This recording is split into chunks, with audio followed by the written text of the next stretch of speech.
नमस्कार दोस्तों, मेरा नाम है अर्पित और आज के इस वीडियो के अंदर हम विस्टास के third chapter journey to the end of earth के बारे में देखने वाले हैं। तो दोस्तों आप देखते रहिएगा इस वीडियो को, और इस वीडियो के अंदर हम बहुत कमाल क्वेश्चंस को भी सॉल्व करने वाले हैं जिनके एग्जाम आने की प्रोबेबिलिटी बहुत ज्यादा है।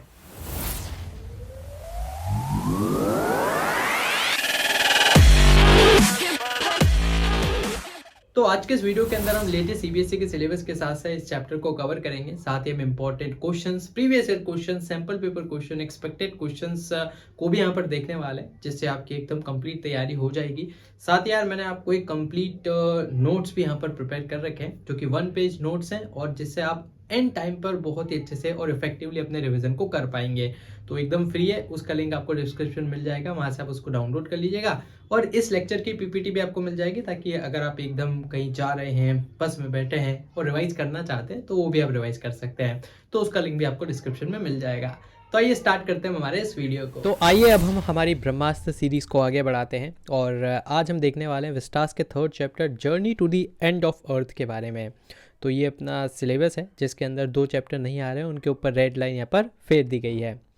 तो ये जो journey to the end of earth है, इसको लिखा है तिशानी दोशी नाम की महिला ने, और ये एक बहुत ही फेमस जर्नलिस्ट, पोएट हैं और एक एक्सेप्शनल डांसर है, और गुजराती इनका ओरिजिन है।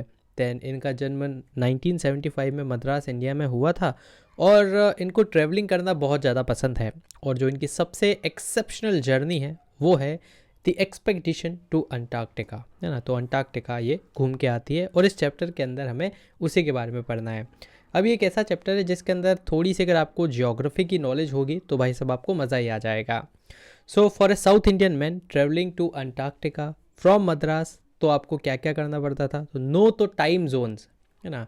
तो बहुत सारे टाइम जोन्स होते हैं, जैसे इंडिया का इंडियन स्टैंडर्ड टाइम होता है +5:30 फ्रॉम GMT, है ना। और इस प्रकार से जैसे रशिया में भी बहुत सारे टाइम जोन्स हैं।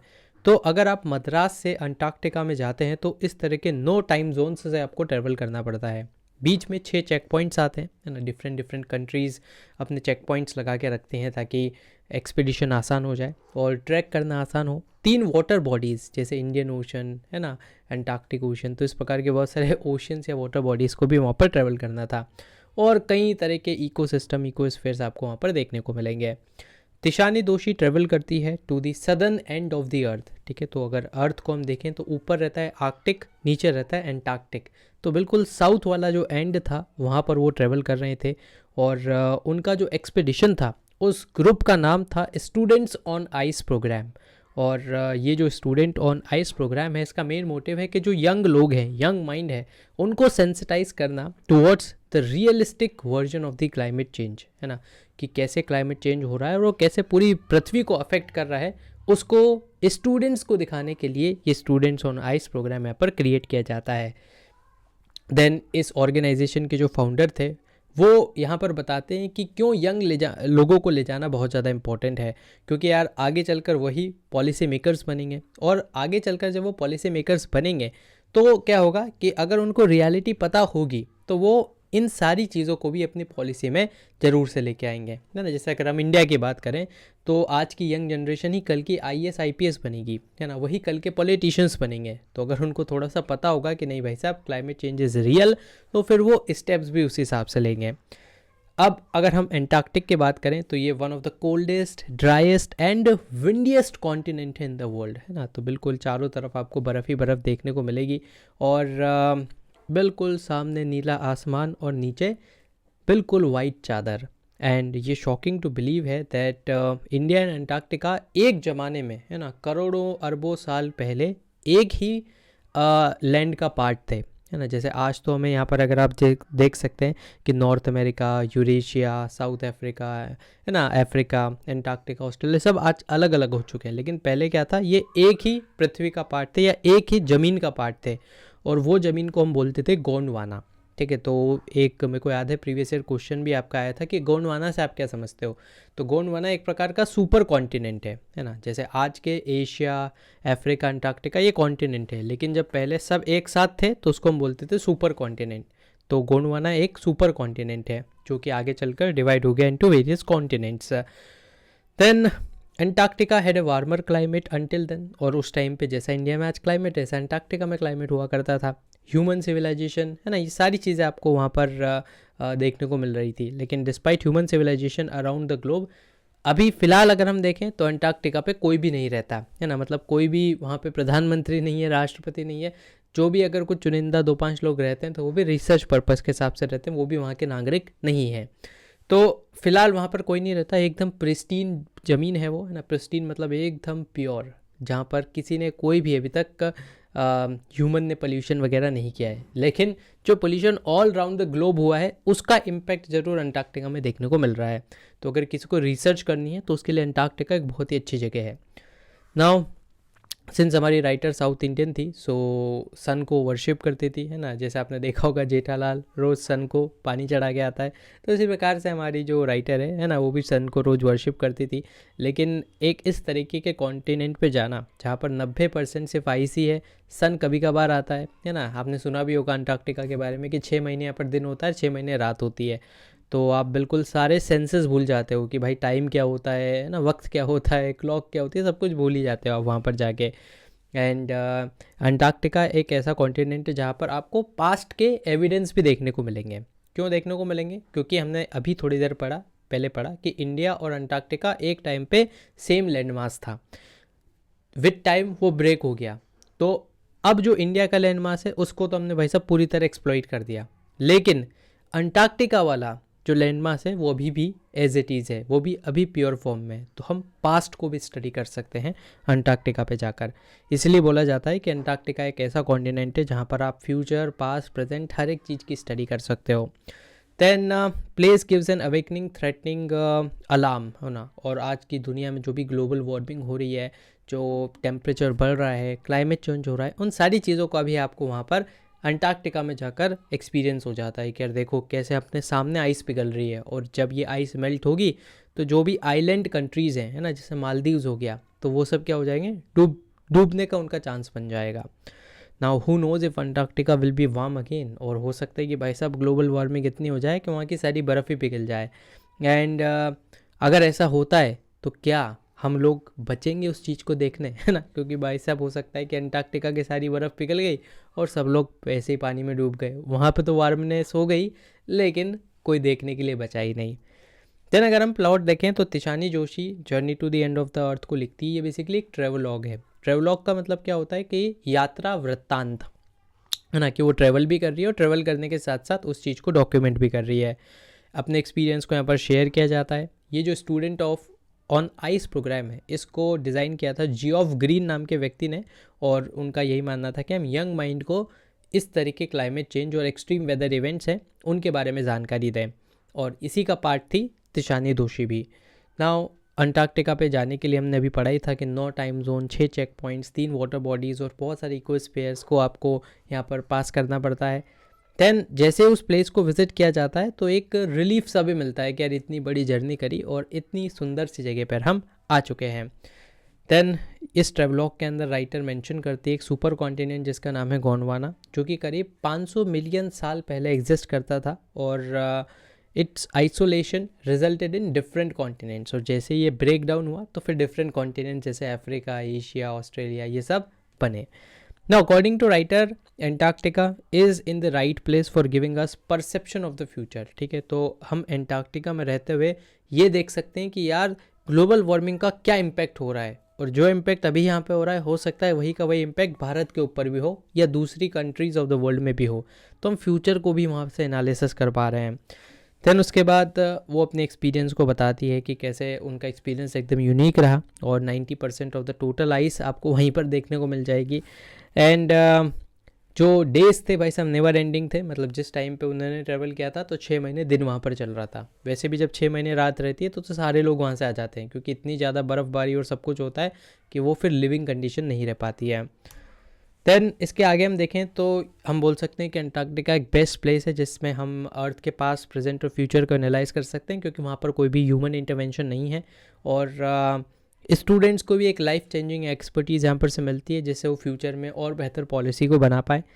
देन ये एक ऐसा प्रोग्राम है जिसके अंदर हम यंग माइंड्स को बताते हैं कि यार क्लाइमेट चेंज क्या होता है, ग्लोबल वार्मिंग के क्या इम्पैक्ट होते हैं, और बिल्कुल आप अपनी आँखों से उसको वहाँ पर एक्सपीरियंस कर सकते थे। देन ये जो अर्थ शेटरिंग डिस्ट्रप्शंस किए जा रहे हैं ह्यूमन के द्वारा, है ना, इन्वायरमेंट को एक्सप्लॉइट किया जा रहा है, इन सभी को रोकने के लिए भी एक प्रेरणा मिलती है उन यंग माइंड्स को। देन अगर हम थीम को देखें तो यहाँ पर एंटार्क्टिका के बारे में बताया गया है कि कैसे सबसे विंडियस्ट, ड्राइएस्ट और कोल्डियस्ट प्लेस है। देन उसके बाद इस ट्रेवलॉग के अंदर बताया गया है कि क्या क्या डैमेज ह्यूमन एक्टिविटीज़ ने कॉज किए हैं अर्थ के ऊपर। और student of the ice program में हाई स्कूल के स्टूडेंट्स को अंटार्कटिका में ले जाया जाता है और उनको बताया जाता है कि कैसे ग्लोबल वार्मिंग बहुत ज़्यादा अलार्मिंग है ह्यूमन एग्जिस्टेंस के लिए। देन क्या ये टाइटल सुटेबल है, journey to the end of the earth? तो बिल्कुल हम बोल सकते हैं एंड ऑफ द अर्थ मतलब अंटार्कटिका, और वहीं की ये जर्नी करते हैं सारे स्टूडेंट्स इस स्टूडेंट ऑन आइस प्रोग्राम के द्वारा। और एक्सट्रीम साउथ में वो ट्रेवल करते हैं, है ना, जहाँ पर बिल्कुल उनको शॉकिंग चीज़ें देखने को मिलती है, सारा effect of global warming, climate change, pollution, ये सब देखने को मिलता है। तो बिल्कुल हम बोल सकते हैं कि यार ये जो टाइटल है एकदम सूटेबल है और एप्ट है। शॉर्ट नोट्स मैंने आपके लिए बना रखे हैं तो उसको आप डाउनलोड कर लीजिएगा, एकदम फ्री है, डिस्क्रिप्शन में आपको लिंक्स मिल जाएंगे। आगे हम बढ़ते हैं, एक्सपेक्टेड क्वेश्चंस देखते हैं। तो यहाँ पर पहला प्रश्न आपसे पूछा गया है कि which of these projects is most similar to the student on ice program in terms of its objective. तो देखो, स्टूडेंट्स ऑन आइस प्रोग्राम का मेन ऑब्जेक्टिव क्या है कि जो यंग बच्चे उनको ग्लोबल वार्मिंग के बारे में बताना, उनको उसके लिए अवेयर करना। तो अगर हम इसमें ऑप्शन नंबर ए पढ़े तो यहाँ पर एक प्रोजेक्ट के बारे में जानकारी दी गई है जिसके अंदर एक क्लीनिंग ड्राइव चलाई जा रही है बीच पे, ताकि बच्चों को एक्सपोज किया जा सके to the reality of pollution. तो बिल्कुल इसका भी ऑब्जेक्टिव हमें सेम सा ही दिख रहा है। Then based on the text journey to the end of the earth, कौन सा piece of information about Antarctica can not be use to justify this statement? तो स्टेटमेंट क्या है अपने पास, अंटार्कटिका एक क्रूशियल एलिमेंट है क्लाइमेट चेंज डिबेट में। तो इसमें 3 ऑप्शन है, वो तो सपोर्ट कर रहे हैं उसको, और ऑप्शन नंबर सी को अगर आप देखो तो उसका ज़्यादा कोई लेना देना नहीं है ना। जैसे अंटार्कटिका एक एनॉर्मस लैंड मास है जिसमें 9 टाइम जोन्स है, जबकि ये गलत है ना। अंटार्कटिका में तो कोई भी टाइम जोन्स नहीं है।